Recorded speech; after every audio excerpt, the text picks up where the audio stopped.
Hi, my name is MK McKeever. I'm an independent author and hopefully a YouTuber now. This is my third go at trying YouTube, but hopefully third time will be the charm.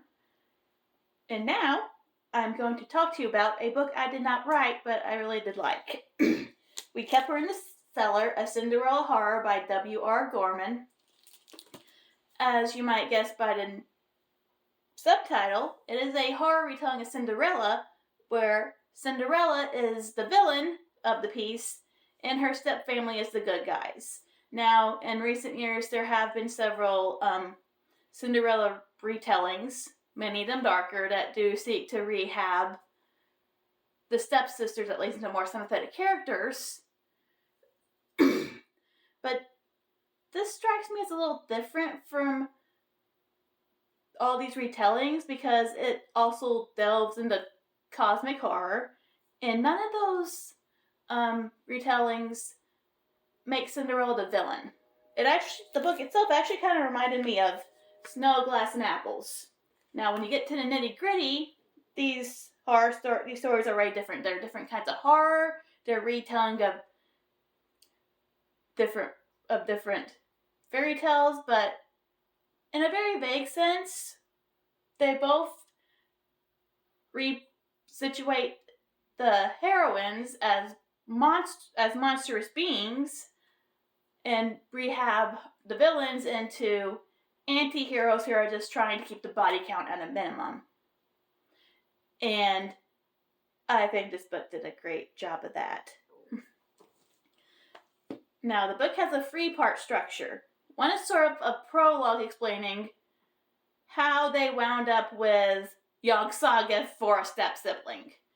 And this book does not hold back out of the gate. The first chapter ends with Cinderella biting her younger stepsister, and things rapidly deteriorate from there.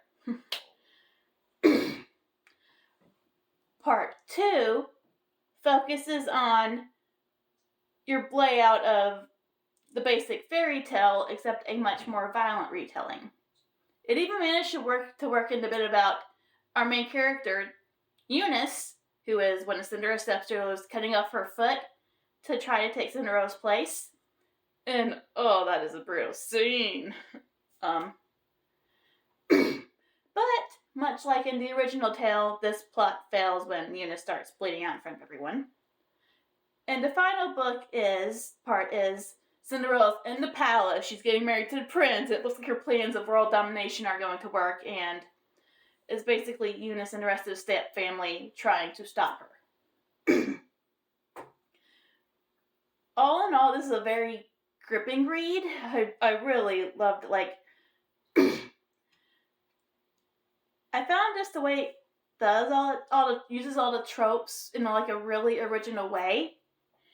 And honestly, this is my first time actually reading cosmic horror. I have listened to a few concept albums that were cosmic horror based, but this is my first time properly reading the genre, and frankly, I had a fantastic time. It is creepy, it is horrific, it is just, Now, this book is technically YA, but just because of the level of gore and very discomforting imagery in this book, I would probably recommend it for an older YA.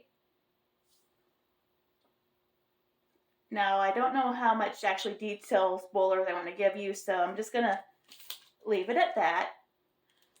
If this sounds like something you would like to read, I would highly recommend it, particularly if you are into fairy tale retellings or darker retellings, or, yes, cosmic horror. And if you would be interested in my work, Attack the Zombie Werewolves, I'm going to try to leave links in the description. So, hopefully for the first time, this is MK McKeever signing off. Have a great day.